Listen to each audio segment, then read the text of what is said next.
நம்முடைய அமைச்சர்களுடைய பங்கு இருக்கு. நம்ம அமைச்சர்கள் 2 பேரும் அதுவும் கடுமையாக உழைத்து மேல வந்திருக்க 2 அமைச்சர்கள், அதாவது ராஜேஷ்குமார் அவர்கள் சுற்றுலாத்துறை அமைச்சர்களாக இருந்தாலும் சரி, அருமைக்குரிய அண்ணன் விஸ்வநாதன் அவர்கள் உயர்கல்வித்துறையுடைய அமைச்சராக இருந்தாலும் சரி, 2 பேருமே உழைப்பால் வந்தவர்கள். அவர்களுக்கும் ரிசர்வேஷன் கேட்டகரிலாம் வரல, மறந்துடாதீங்க. அவங்க வந்திருக்கிறது அவங்களுடைய உழைப்பால் வந்திருக்கார்கள். அதாவது அவங்க பெரிய அப்பாக்கெல்லாம் பெரியவங்கெல்லாம் கிடையாது, அவங்களோட ரெக்கமெண்டேஷன் எல்லாம் பதவியில் வரலவங்க. அவங்க வந்தது அவருடைய உழைப்பால் மேல வந்திருக்காங்க. இந்த உழைப்பால் வந்தவர்களை வச்சு நம்ம காங்கிரஸ் கட்சி இப்ப மேல அடுத்த இடத்துக்கு போறோம்.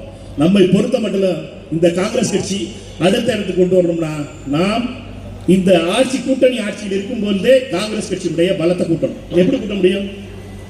எப்படி கூட்ட முடியும் அப்படின்னா, அவங்க பண்ற தப்பெல்லாம் நம்ம மேல வருமே, அவங்க செய்யறதெல்லாம் நம்ம மேல வருமே, இந்த கதையெல்லாம் நம்ம சொல்லிட்டு இருப்பாங்க.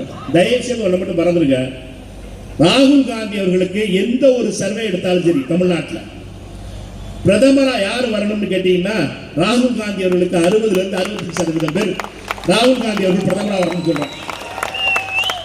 எதிர்த்தாப்புல பிரதமரா இருக்கிறது மோடி, அதனால ஃபெயில் மார்க் தான் வாங்க பார்ட்டி. அதனால பார்த்தா 30% மார்க் 35 தட்டாது.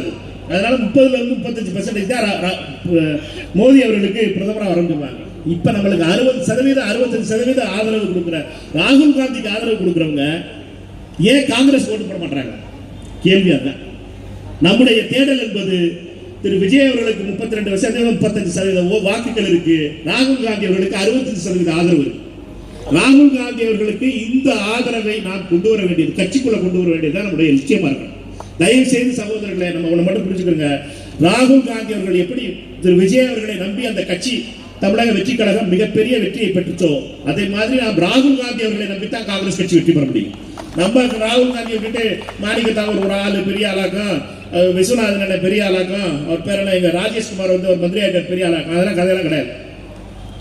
எல்லாரும் ராகுல் காந்தியை தான் முன்னிறுத்தணும்.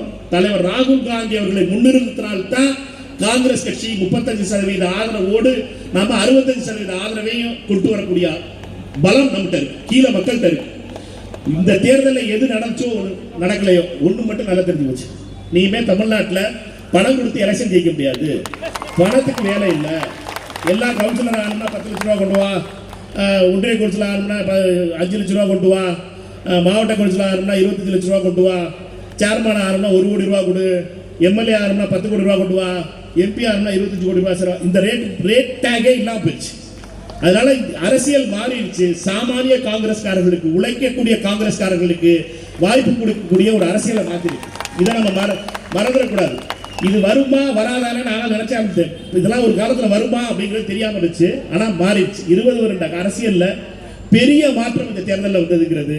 ஓட்டை வாங்கிட்டு வேற கட்சி ஓட்டு போட்டாங்க. அதனால ஓட்டை இப்ப வந்து என்னன்னா, அந்த கட்சியெல்லாம் யோசிக்குது, 2 பேரும் கொடுத்த பார்ட்டி 2 யோசிக்குது, திருப்பி 1000 ரூபாய் கொடுத்தோம்னா அந்த இடைத்தேர்தல் 6 பேர் இடைத்தேர்தல் வரப்போது 1000 ரூபாய் கொடுக்கலாமே, பட்டியல் அடைச்சு போடலாமே, எல்லாம் பிளான் பண்ணாலும் ஓட்டு வேற யாரும் போட்டுவாங்க.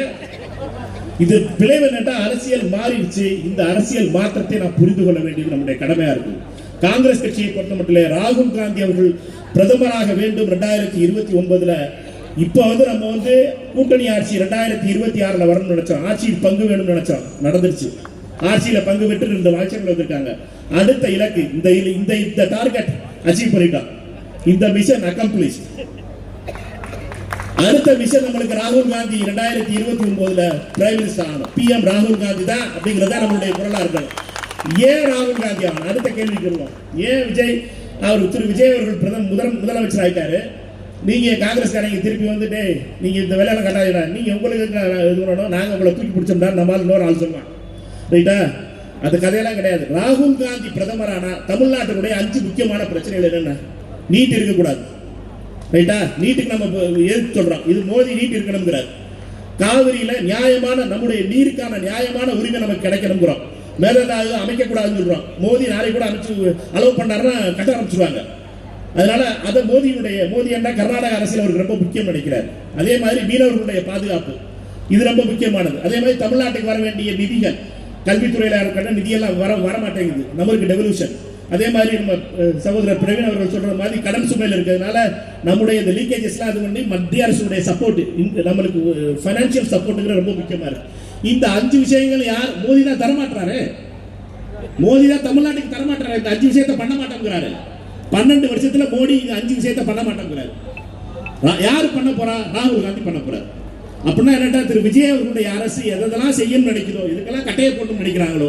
நம்ம உயர்கல்வித்துறையில கவர்னருடைய நியமனம் வந்து வைஸ் சான்சலர் அப்பாயின்ட் பண்றதுக்கு அவர் பவர் எடுத்துட்டாங்க. இதை மாத்தா யாரும் மாற்ற முடியும்?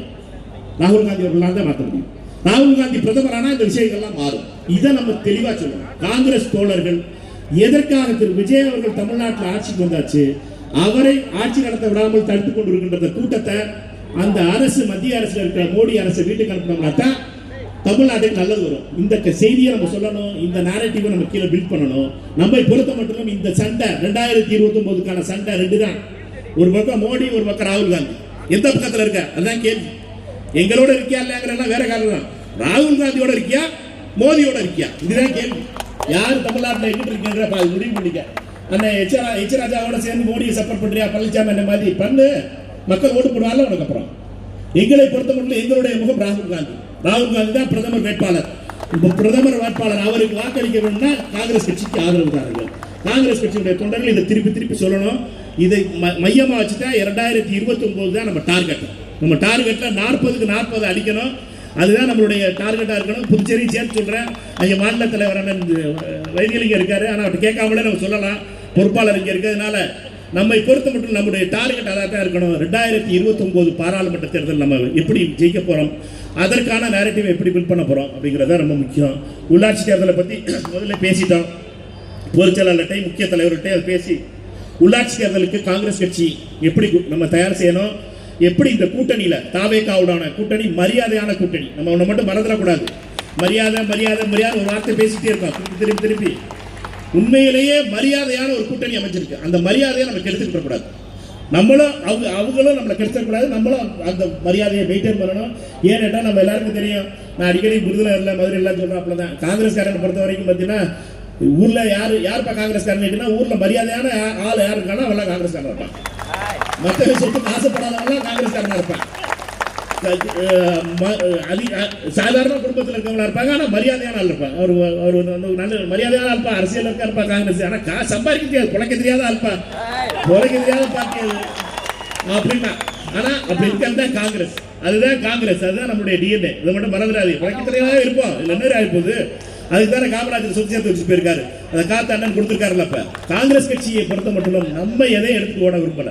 நம்ம நம்மளால இருக்கதா அப்படி நல்லது நடந்தா போதும் அப்படின்னு நினைக்கிறோம். அதனால காங்கிரஸ் கட்சிக்கு நல்லவர்கள், மரியாதையானவர்கள் தான் ரொம்ப முக்கியமானது. உள்ளாட்சி தேர்தலில் நம்மை பொறுத்த மட்டும் தாவேகாவுடான கூட்டணி என்பது நமக்கு தொடரும். நம்ம பொறுப்பாளர் தெளிவாக சொல்லி எழுதி கொடுத்துட்டு போயிட்டாரு. You are given it in writing that we are continuing in the alliance with TVK for the local body elections also. That all I am saying it. Therefore, it's very clear. Let us not confuse anything. நம்ம confuse பண்ண வேண்டியதில்லை. நம்முடைய கூட்டணி பலமா இருக்கு. அதை பொறுத்த மட்டும் நம்ம அமைச்சர் 2 பேருடைய பொறுப்பு. 2 அமைச்சர்களுக்கு கை கூப்பி அது 2 பேரும் நம்ம கேட்டுக்கிறதுல கட்சிக்காரர்கள், காங்கிரஸ் கட்சிக்காரர்களை பார்க்கறதுக்கு நீங்க 2 பேரும் ஒவ்வொரு நாள் இங்க இருக்கணும். பொறுப்பாளர் முதல்ல சொன்னாரு. நான் இன்னைக்கு கேட்டுக்கொள்கிற 2 பேர்ட்டையும் வாரத்தில் ஒரு நாள், செவ்வாய் புதன் வியாழன், இந்த 3 நாள்ல ஒரு நாள் அமைச்சர்கள், உயர்கல்வித்துறை அமைச்சர் ஒரு நாள் இருக்கதா உத்தரவாதம் கொடுக்கணும். எங்க சுற்றுலாத்துறை அமைச்சர் ஒரு நாள் இங்க வந்து இருக்கிறதா டிஎன்சிசி ஆபீஸ்ல 5 மணிக்கு மேல, சாயந்தரம் 5 மணிக்கு மேல உங்க மந்திரி வேலையெல்லாம் முடிச்சுட்டு 5 மணில இருந்து 10 மணி வரைக்கும் காங்கிரஸ்காரன் யார் வந்து பாக்குறதுக்காகவும் நீங்கள் இருக்க வேண்டும் என்பதை மட்டும் தெரிவித்துக் கொள்கிறேன். ஏன்னா உங்க 2 பேரையும்